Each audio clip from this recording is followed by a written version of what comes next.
Welcome to Real Clear Politics on Sirius XM for Wednesday, June 11th. I'm Andrew Walworth, and I'm joined by RCP co-founder and president Tom Bevan and Washington Bureau Chief Carl Cannon.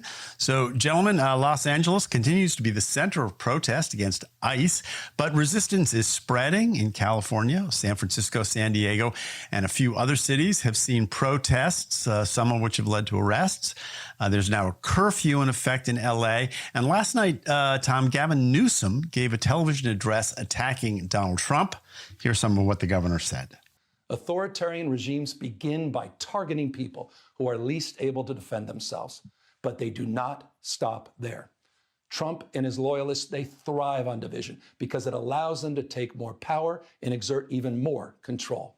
And by the way, Trump, he's not opposed to lawlessness and violence as long as it serves him. What more evidence do we need than January 6th? So, Tom, he's sort of widening the critique beyond immigration enforcement itself. Is this an effective strategy for him to sort of broaden this message while he has this sort of national spotlight? Well, once again, happy for all of our listeners who are playing the Gavin Newsom drinking game. It's going to be another fun day. It's been a good week. Look, Gavin Newsom is a very ambitious guy, and he's running for president, and he is capitalizing on this moment and to basically, and we had a piece, Molly Ball did an interview with him in the Wall Street Journal. We ran it on the front page of Real Clear Politics this morning. He's sort of leaning into this now and becoming the face of the opposition. And I think part of what he's trying to do, obviously, I think initially the deflection, the blame, trying to blame everything on Donald Trump, I'm not sure how effective that was. It certainly was the strategy. He's sort of doubled down, tripled down on that, but also, to your point, Andy, trying to sort of widen the scope, widen the lens, make a broader political argument here. And I think it's going to serve him well among the rank and file of the Democratic Party. Remember, we've talked about this before. The Democrats want people to fight. They want people to fight Trump. You know, they loved when Cory Booker, did his filibuster in the Senate. That was a real sign that he was committed to fighting Trump. And here's the grandest opportunity of all for someone to fight Trump. And so I think this is going to end up being a political boon for Gavin Newsom in the Democratic primary. But whether it ends up being a boon to him with the general sort of the broader electorate remains to be seen. Yeah. Carl, you're kind of a fan or friend or something of the governor out there. What do you make of his political moves on this? Well, I have spoken highly of Gavin Newsom on this podcast on many occasions, and publicly and privately. His father was a friend of mine, but from now on, I think all jokes aside, I probably ought to retire Tom's drinking joke. You guys used to tease me about when I work Gavin into any conversation. But in all seriousness, I thought last night's speech was basically what Tom's been saying. I thought that was his unofficial announcement, presidential announcement. I think he's running for president. That's how I heard that. It's also apparently how Rahm Emanuel heard it, because he was on CNN today talking to Wolf Blitzer and made his own sort of unofficial announcement as well. The field's already taking shape just months into Trump's second term. That's a feature of American politics these days. Is not a good one, but Governor Newsom is saying that his position, his story is that LAPD and the local authorities had these riots in LA under control. And that Trump made it worse by nationalizing the crisis, by calling the National Guard, by calling in the Marines. There's no evidence that this is true, that this was going to be contained. There's no evidence that the LAPD and the CHP could handle what was happening. But that's his story, and he's sticking to it. It's become a Democratic Party talking point. But with each day, every time there's a riot in a new city or a demonstration, it becomes less salient. Whether or not President Trump escalated, this is now a feature of the resistance to Trump, is taken to the streets. And what I think is so interesting about it, Andy and Tom, and I'm interested in your thoughts, I've been thinking about this all day. The Democrats ran in 2022 and again in 2024 as the party defending democracy. And it worked okay for them in 2022. It worked well enough that they staved off the vaunted red wave, the expected Republican wave. It didn't work for them really very well in 2024. They lost. They didn't lose in a landslide, which Donald Trump keeps saying. The president said this as recently as 2 days ago. I won in a landslide. He did not win in a landslide. He won a close election, but it was decisive. Not only was it decisive, he carried all the swing states, and he ran better in all these states, including California, than he had 4 years and 8 years before. And he won them, and he won a plurality of the votes. And he said all the stuff he's doing now, he said he was going to do.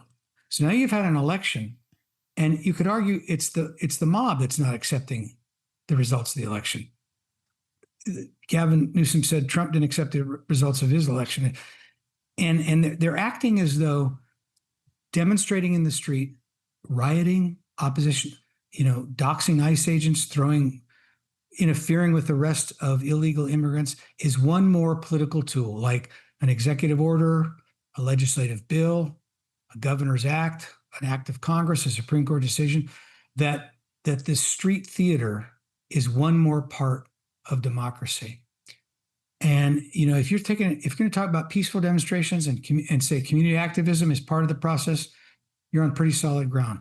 But when these events turn to arson and riots and illegal behavior and attacks on policemen, suddenly the party that says it's defending democracy looks like they're not really interested in democracy. That was just a talking point, and there's some hypocrisy there. So I was interested. I think it's a perilous balance for Democrats, and I want to know what you guys thought. The other interesting angle that Democrats have been taking, and we saw this from the mayor the other day. Gavin Newsom said as much. Mike Barnicle said it on Morning Joe this morning, right? Which is, well, this is just a couple blocks. Los Angeles is huge, and it's just so these. Brian Stelter, well, these videos are distorting what's actually going on. It's just a tiny little, part of LA, and the rest is very peaceful, which, is as other people have noted, that sounds good, I guess, to some folks, but it's also it's downplaying, it's rationalizing, it's waving away what's going on in that area. And as someone, I forget who it was, and I apologize for forgetting, but someone tweeted a picture of Jeffrey Dahmer and said, 99% of the time, this guy wasn't eating anyone, right? It's like, okay, 99% of LA is fine, but the 1%, it's okay. Yeah. So I think that's also a bit of a problematic argument for Democrats to be making, but they are making it. I think the argument that the Democrats are trying to make, that I think could work, is that, and when I say that, I mean, maybe it couldn't, but maybe it could, is that the real issue here is the policy itself, and Trump has sort of gone beyond his mandate, that he's not just going after hardened criminals and dangerous people, but he's going after janitors. He's going after, people who are showing up for their immigration hearings. He's going into, big box stores and rounding up immigrants. And that the argument would be to those 60%, 65% of Americans who actually are for Trump's immigration policy. Yeah, we want to round up the bad guys, but not these people. But Andy, isn't that what Trump ran on? He didn't just say criminals. He said he was going to deport all the people who came illegally while Biden was president. I know, and and he won the election. Yes, yes, he did. But I think that I'm just saying. I think what the Democrats. What I think would be a better argument for the Democrats, I guess, would be that argument, as opposed to, as Tom rightly points out, hey, these riots aren't that bad. It's the people who aren't with our program. I think one congresswoman put it that way.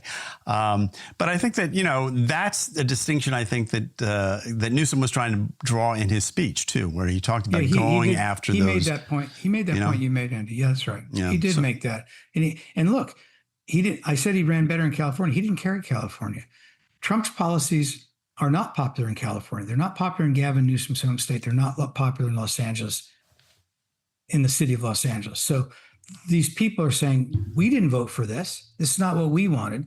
Right. But then it becomes a Still question. doesn't give you the right to Do you accept burn cars? Yeah. And throw stuff at officers. That's right. That's right. Well, here's Donald Trump was at Fort Bragg yesterday talking to the troops. And here's a little bit of what he said. Within the span of a few decades, Los Angeles has gone from being one of the cleanest, safest, and most beautiful cities on earth to being a trash heap with entire neighborhoods under the control of transnational gangs and criminal networks. It's horrible what's happened so quickly. Very simply, we will liberate Los Angeles and make it free, clean, and safe again. It's happening very quickly. We will not allow federal agents to be attacked, and we will not allow an American city to be invaded and conquered by a foreign enemy. Carl, what do you make of that? And especially in light of the fact that he's talking in Fort Bragg, he's got, if you watch the video of this, he's got the troops behind him who applauded and sort of, hooted a few times during the address. So it felt like a political rally. Yeah, I'm on record as opposing that since Joe Biden held the Nuremberg rally. You remember that infamous, this symbol that was a little different. It wasn't military, but the president should be careful with that. He's the commander in chief of the armed forces. Those people are obliged to follow his orders. I don't think Los Angeles has been taken over by a foreign power. I think he did what he always does, is he overstated the case. But look, the debate's been joined, and I don't know who's going to end up being the Democrats now. You remember that? You remember that debate? Joe Biden was on that stage. Did anybody think we ought to close the border? None of them. They all thought the border should be open and people got here should be entitled to, medical benefits and housing benefits. That's not. It's never been a majority position in the United States. I'm not even sure it's a majority position within the Democratic Party.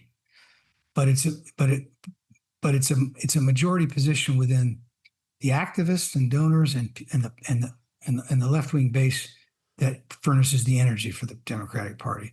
And I think Gavin Newsom he's taken sides now. He's on that side. So that makes me think. We talked about is a centrist going to emerge? Maybe that's going to be someone like Rahm Emanuel. Maybe that's going to be someone else because. I don't know. Yeah.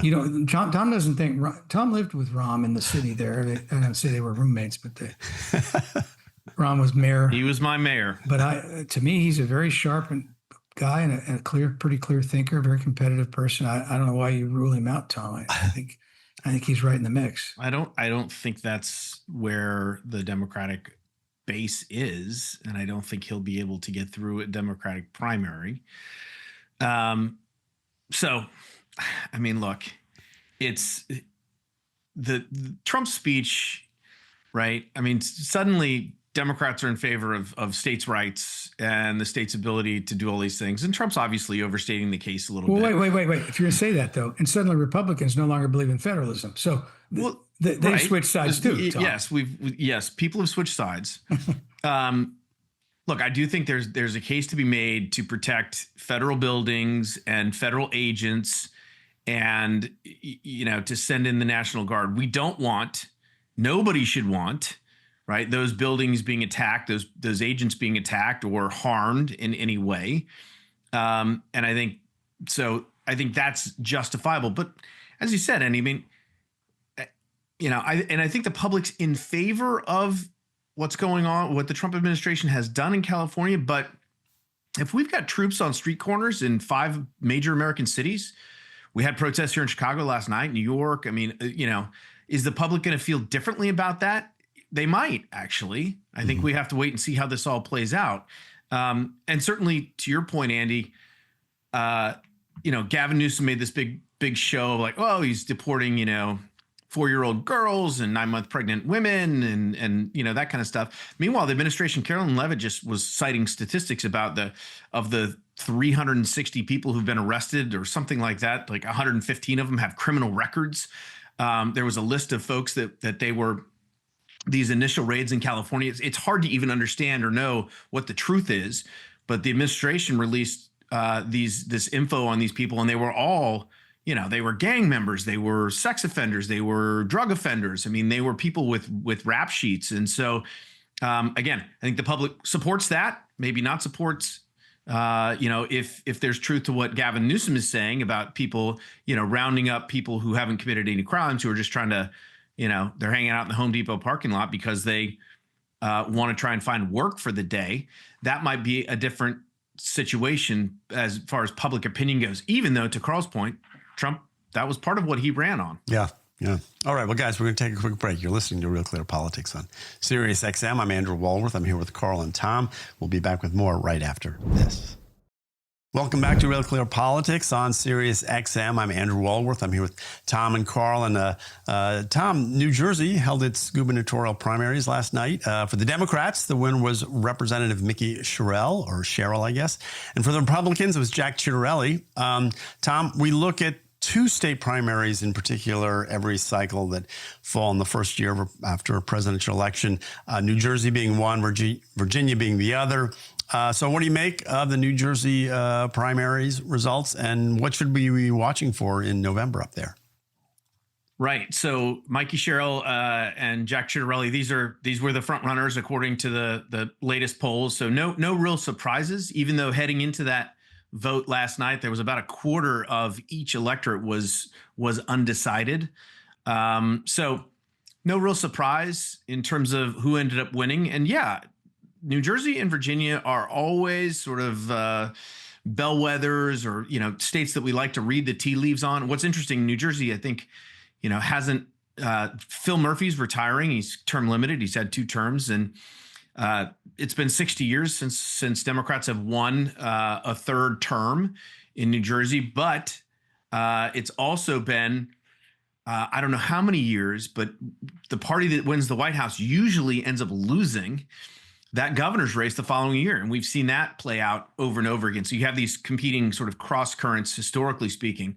It is a state that Donald Trump lost by 13 points in 2016, and then he lost by 16 points in 2020, and then he lost by 6 points in 2024. So it's a state that moved pretty handily in his direction during the 2024 election. And the question is whether that trend may continue, or because it's it's going to be a year after his election, he's not on the ballot, and maybe the folks in New Jersey are feeling a little more, returning to their blue roots, that this might end up being a blowout for Democrats. And again, if that happens, and when that happens, depending on what happens in Virginia as well, people read into that, as we did with Barack Obama, for example. I mean, he won a huge election in 2008, and 11 months later managed to lose both of those states and lost them pretty handily. So, Carl, I think this is Ciattarelli's 3rd time running for governor, and he only lost by 3 points last time. Yeah, he did surprisingly well. I was going to make that point. Thanks, Tom. And Sherrill she's an interesting person. She's a former prosecutor, former Navy pilot. Currently represents New Jersey's 11th district in Congress. So pretty interesting personalities. What do you make of the race? Well, she's a terrific candidate on paper, and got some charisma. I mean, there were two things. There were two numbers. There are 2 statistics that I noticed this morning. The results. One is that she only won with 1/3 of the vote. She got 34% of the vote. And we had somebody from Fair Vote on last week talk about this would have been ideal for ranked choice voting. Josh Gertheimer, who's the real moderate centrist, finished way up the track, but he might have done better if New Jersey had ranked choice voting. That you have a low turnout primary, a relatively low turnout primary, and she only wins 1/3 of the vote. So, how strong is she? So that you wonder. But in her favor, she, they had 700 and some thousand votes. I mean, I forget the vote total. It was like almost 800,000 votes. So she got, so she only got 34% of the vote, but she got 267,000 votes. And that's only slightly less than Jack Ciattarelli got. And he won 68% of the vote. He won more than 2/3 of the vote. He was a runaway, but he only had 300,000 votes. So, it depends if you think the glass is half full or half empty. But, that reminds you, this is a Democratic state, and the Republican has his work cut out for him. The other part is that both of them, by the way, in their victory address, talked about Trump. They want to make it. They both want to make it a referendum on Trump. Yeah. But Tom, we do have this sort of tradition, especially in the Northeast, of Republicans winning in blue states like this. And as you pointed out, Chiarelli came pretty close last time around.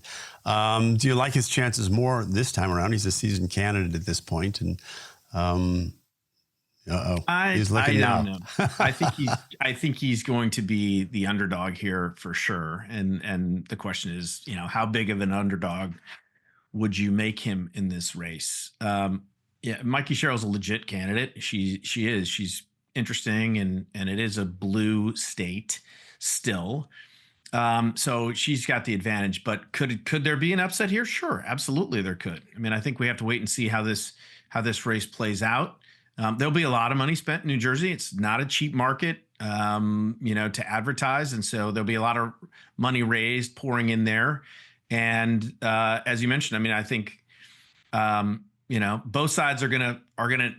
I mean, all politics is national now. It used to be all politics is local, and certainly there'll be some New Jersey specific issues. But we'll be talking about what's going on in L.A., for example, and Donald Trump for sure will be a major part of this campaign. He endorsed Chiarelli, even though Chiarelli had said some unkind things about him, not in the too far distant past. So, Donald Trump's going to figure prominently in this race, and that may work to the Republicans' advantage, or it may work to their disadvantage, depending on where things stand in a few months. Yeah. Well, I want to talk about this provision that's in the big, beautiful bill that is getting a little attention. It caught my eye, at least. It's aimed at babies. And Carl, it's a program that would make a one-time contribution from the federal government of $1,000 per baby into a mutual fund or index fund that the child could then access later in his or her life. Trump calls it a pro-family initiative that will help millions of Americans harness the strength of our economy to lift up the next generation. What do you make of this idea? Is it pro-natal? Is it pro-family? Is it all things? What is it? It was wild. It was, Andrew Yang's basic, guaranteed income meets pro-life policies meets reparations. It was all just $1,000 for being born. I would have thought more kindly of it, but I took the mistake of fielding a call the next morning from Greg Orman, who we had on our show last week. Greg's an independent from Kansas. Greg said, sorry, let me get this straight. So we have a national debt of untold, 13, 14 trillion, unfunded mandates of 36 trillion. When an American is born in this country, they automatically inherit a debt, basically, of $270,000. So what we're going to do is we're going to give that person $1,000. It struck him as a parody of, sort of the perfect symbol of congressional profligacy and, just giving away money we don't have, spending year after year after year, Congress doling out money that they have to borrow or print because we don't take in enough. So it struck Greg as fiscally irresponsible to a laughable degree. And once he told me that, I had trouble taking the idea seriously. Well, it's in the bill. It got out of the House, and you don't hear much about it on the Senate side, anyone resisting it, Tom. So you're a father of 5. Would a grand have helped you bring the 6th on the line? I don't know how much it's going to incentivize people to have kids, but look, this is not. I take a different approach to this, Carl. I mean, I understand why, Greg Orman and some folks would look at this and be like, oh, it's just so silly. It's only $1,000. But when you're talking about, and people have talked about privatizing Social Security and taking sort of the pressure off of Social Security, if you put $1,000 in an account when somebody's born and you compound that interest of the market over time, they're going to end up with and have control over, right? People are now putting money into Social Security that they will never, ever see, right? Young kids, my kids, your kids, Social Security is going to be bankrupt.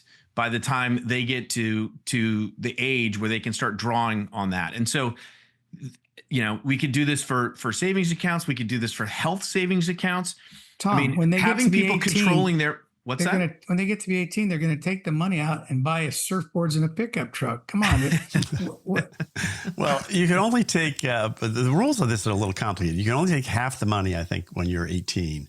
And then I think you can take all of it when you're 30. And there's all sort of tax things. But to Tom's point, I did kind of look at that. And the numbers I saw was that if you take $1,000 at birth and you save it and reinvest it 6% till you're 65, it's about $44,000, which doesn't sound like a lot. But one of the things that I think, Carl, it does that might be interesting is it does sort of turn a child into an investor. They all of a sudden have exposure to the market and might encourage savings, and your relatives can make contributions to this account. And to Tom's point, we're in this era where we all have to roll our own retirement, and not that any of us will ever retire. But I thought you were going to say something else there, like you're still in Jamaica.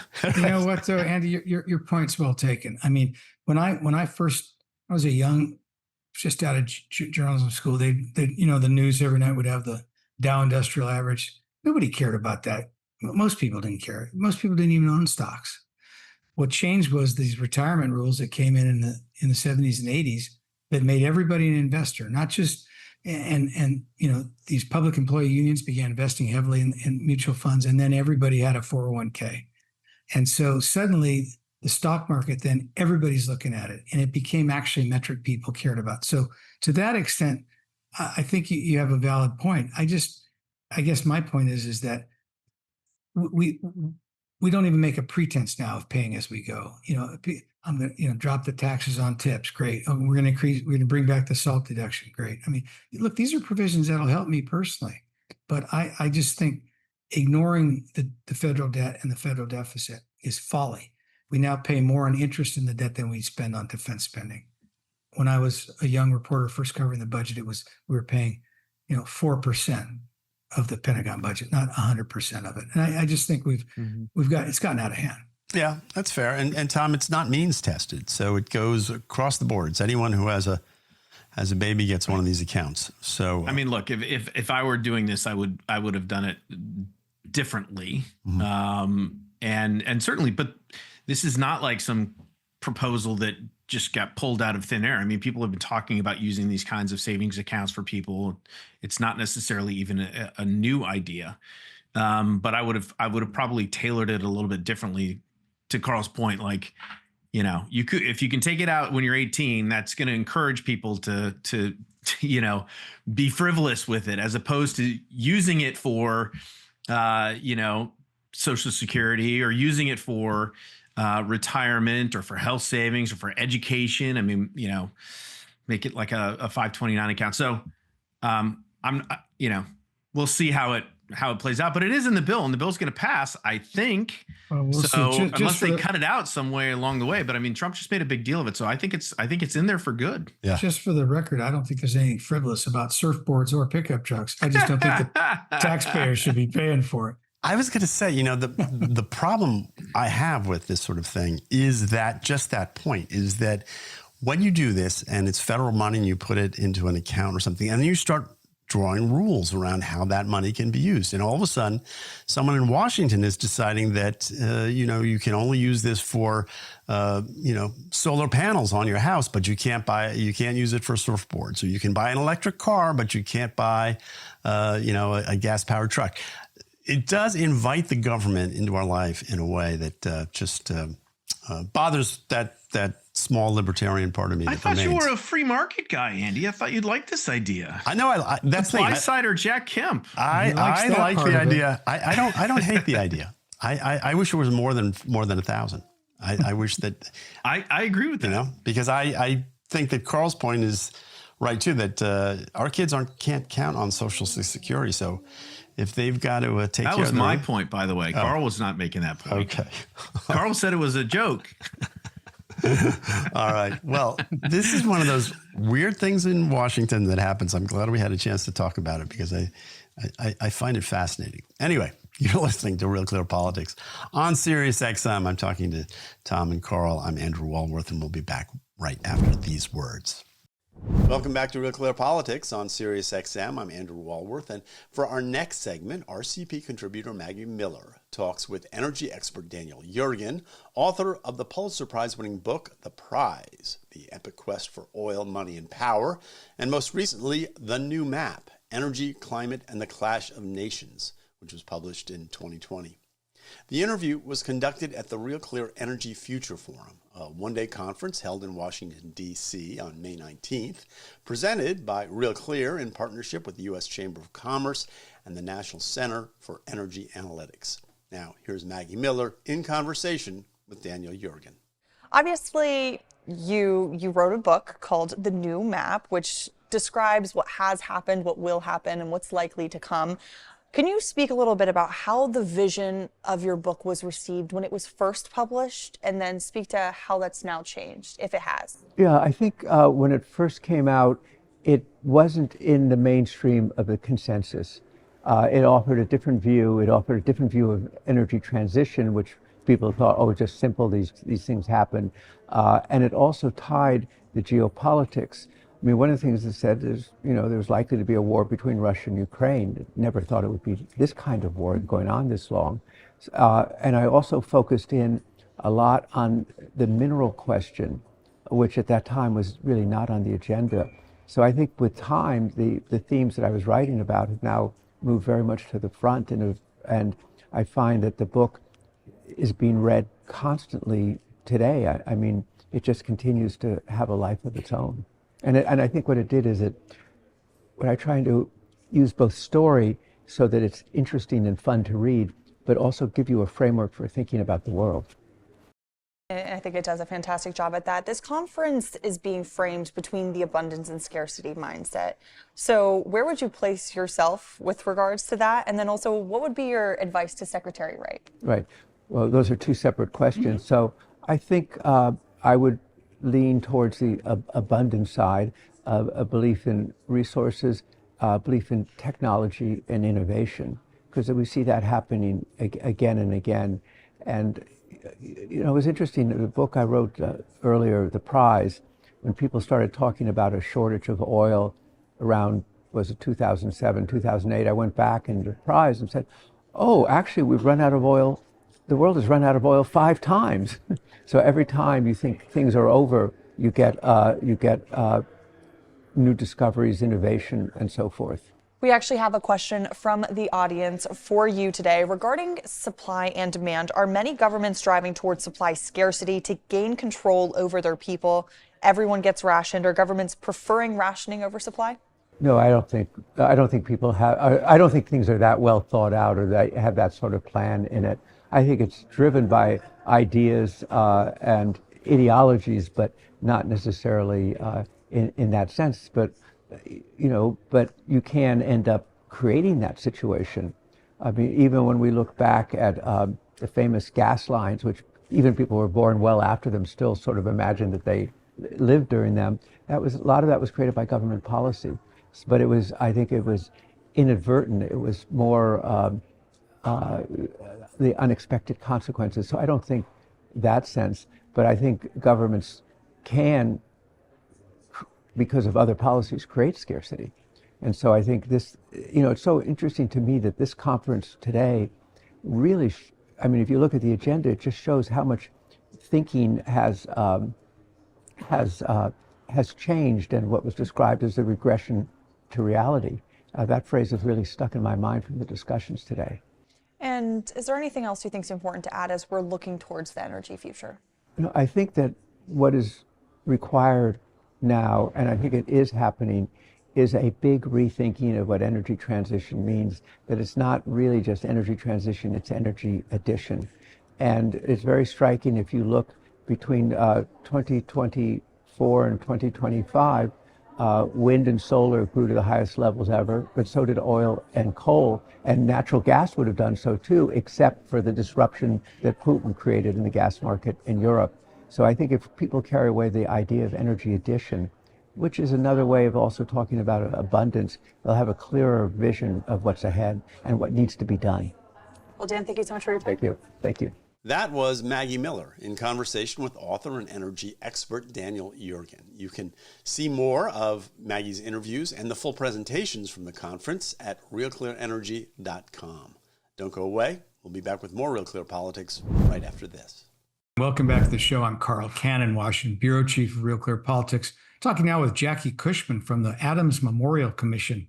And, it took a while. You probably get tired of hearing this quote, Jackie, but John Adams himself lamented, "Mausoleums, statues, monuments will never be erected to me." That seems like a pretty big historical oversight. Are we finally rectifying it? Well, I think we're on the path to rectifying it. This process will take a while. It's not a fast process. I'm glad to go into the details, but he is overlooked currently. And our job, our mission at the Adams Memorial Commission and the foundation is to make sure that we properly recognize John Adams, Abigail Adams, John Quincy, Louisa Catherine, and their families for the contribution to our nation. Well, look, the contributions can hardly be overstated. He comes up every time a lawyer defends an unpopular client. People remember how John Adams did that. When we talk about the Declaration of Independence, everybody always gives Tom Jefferson credit, but that committee, Adams helped pick the members of the committee. He thought, he's an essential founding father. Why is it that he's been overlooked? He absolutely is essential, as is his wife, Abigail. I think he's been overlooked for a couple of reasons. First of all, he came after George Washington. I mean, George Washington was this big commanding figure, big for his time. I think he was over 6 feet tall, maybe 6'2". And so he really did tower over the other people. But as you mentioned, John Adams played a very critical part in George Washington's role. John Adams nominated George Washington to be the commander-in-chief of the Continental Congress. So he's the one that nominated Washington. Then he was followed in his presidency by Thomas Jefferson that you mentioned. He did serve on the Committee of Five that helped create the Declaration of Independence. He is the one, as he mentioned, who suggested Thomas Jefferson write it. He knew that Jefferson was the better writer. I mean, the Declaration is an amazing piece. And he also knew it would come better from a Virginian. So he was a very good strategic thinker, which also meant in many cases, he was not in the front of what was happening, but was critical to how it turned out. You mentioned Abigail a couple of times, and I almost forgot her advice to John Adams. Remember the ladies, he wrote as he goes off to write the Constitution. They didn't remember them, but we do now. And Abigail, I once when I covered the White House for 15 years, Jackie, and the first when you cover the president, you're really covering the presidency, and there've only been 46 of them, right? 45 of them, and slightly fewer first ladies. But in some ways, Abigail Adams was the first lady. There's a way, everybody knew Martha Washington. She was like the godmother of the country. As General Washington was the founder, led the army and was the first president. But she really understood, I think, that the first lady was going to be an important role as well. And a lot of the precedents, all of the first ladies who come since have contributed, but we should remember her too. Oh, absolutely. She was such a critical part of the revolution in a couple of ways. So first of all, for her time, as you mentioned, clearly they didn't have the freedoms that we do, but she was an entrepreneur. She raised their 4 families that survived childhood basically as a single mother while John Adams was off, either serving in the Continental Congress or away across the ocean. She was, when he was president, his closest confidant and served as his chief of staff. She was very, very critical in terms of relationships in Congress and making sure that those were connected when appropriate. But she's really interesting because she didn't have formal education. She was self-taught. She was curious. She was inquisitive. And they really had a relationship of equals. And we have their letters, which is one of the most important set of documents that really frames not only what our country was going through, but what families were going through this revolutionary wartime, which is really, we're about to come up on, Father's Day is this month. And it's interesting to think of John Adams not only as a founding father of our country, but he was also a father to his children, and what a toil that must have taken on their family. You're listening to Jackie Cushman of the Adams Memorial Commission and Foundation. Jackie, I wanted to ask you before we get to that part about Jefferson, the rivalry between them. Mm-hmm. So, give us a little bit of this. What's going to happen? Tell us what's going on in terms of finally erecting a suitable monument to this man. That's a great question. Exactly. So there is a congressional commission. It's the Adams Memorial Commission. We have 4 presidential appointees, 4 congressional appointees, and waiting on the 4 senators. We could not begin work by law the way it's written. Every memorial commission is different. I've learned a lot until we had a majority of the commissioners appointed, which was a little over a year ago. So we've begun work, and because it took a while for the appointments to happen, our first current activity is to get a new law passed. So we have John Molinar, who's one of our commissioners and a congressman from Michigan, has introduced legislation to reauthorize us for another 7 years, to also include in site selection a specific site that we're interested in, and also to clean up some conflicting language in the underlying bill. So we're working very hard to get this passed. It's in the House and the Natural Resources Committee. All of your listeners can go and talk to their congressman, write them, email them, call them, tell them they're for the Adams Memorial. And it's interesting because this is really, I think it's a great time for this project because we're approaching the 250th anniversary of our country. People are so interested in how we were founded. So this is the perfect time to bring up this project. He and Abigail and John Quincy, and we could talk about John Quincy as well and his accomplishments, which were many. They deserve to be recognized by our country. But more importantly, I think our country needs to recognize them and also to remember what they went through, which provides us with great hope for our future. I think that's right.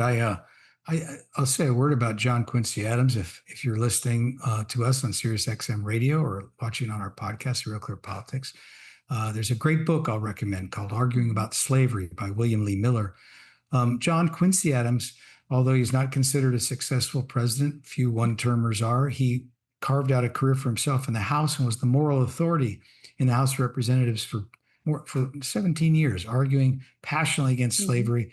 And I guess I hope this monument gives him his due as well, Jackie, because he's earned it. Absolutely. And I think you raise a great point. One, he is often overlooked because he was a one-term president, but he served our country so faithfully for almost 17 years in the House. Imagine his life. He was born a British subject, and then he overlapped with Abraham Lincoln in the Congress. I mean, that is an unimaginable span of time, including which time he served as Secretary of State and oversaw the Monroe Doctrine. So he was a very accomplished person. His son then served as ambassador to the Court of St. James during the Civil War and convinced the British not to recognize the Confederacy. So imagine how that could have changed history by itself. But just a very accomplished family, very focused on service to God, service to country, service to family. And it's a really great chance for us to really think about what they sacrificed for our nation and how we can make sure that in the future, our children and grandchildren have the same opportunities and liberties we have. I wonder why he didn't get his due. He remarked somewhat, bitterly is not the right word, but regretfully, Jefferson was this very charismatic person. And while they lived, he overshadowed him. I remember I'm sure you remember, Jackie, the book that David McCullough wrote about John Adams, the biography. I mean, it's some historians consider it hagiography, but considering he was overlooked so long, I'm willing to tolerate that. And then they made this series where Paul Giamatti plays John Adams, and I think Laura Linney played Abigail. Exactly. So the Jefferson character, they get some British actor who's well known in Britain as a stage actor, little known here. And so here's a book where David McCullough starts out to write a book about the friendship between Jefferson and Adams, decides he doesn't like Jefferson well enough to do that, then writes a book solely about Adams. This series is based on that. And I'll add this. And all of the issues that Adams and Jefferson argued about in their lifetime, both trivial, favoring an agrarian culture, and substantive slavery, all of strong central government, all of those issues have been decided in Adams' favor. And yet in this TV show, we find ourselves gravitating towards Jefferson. And I thought, is charisma some magical power that Adams didn't lack? And is it time for us to just put a stake in the heart of charisma and just build a monument to this guy. And then you came along. Oh, absolutely. I think that's so true in many ways. I mean, Thomas Jefferson, he came from a very wealthy family. He came from Virginia. You have Monticello, and you have John Adams, and he was the son of a preacher, and he was a circuit lawyer. They had a farm, but it wasn't a big farm. They accumulated property throughout their lives, but he was very focused on very New England, right? He's very New England, focused on working hard, doing what's right, being the good soldier. And he, as you mentioned, he never thought he would be recognized. But we need to recognize him, not for him and his family so much as for us as a nation, because think of all the millions of Americans that every day go out. They don't have great charisma. They don't have great, you know what? They work hard. They do the right thing. They make a difference for this country. And this monument is a memorial for them as well. It's a good note to end on. John Adams and Abigail and his son and grandson were great Americans. So are you, Jackie Cushman. You've been listening to us on SiriusXM Radio or watching our podcast, and we'll be back tomorrow at the same time, 6 p.m. in the East, 3 p.m. in California. Have a good evening.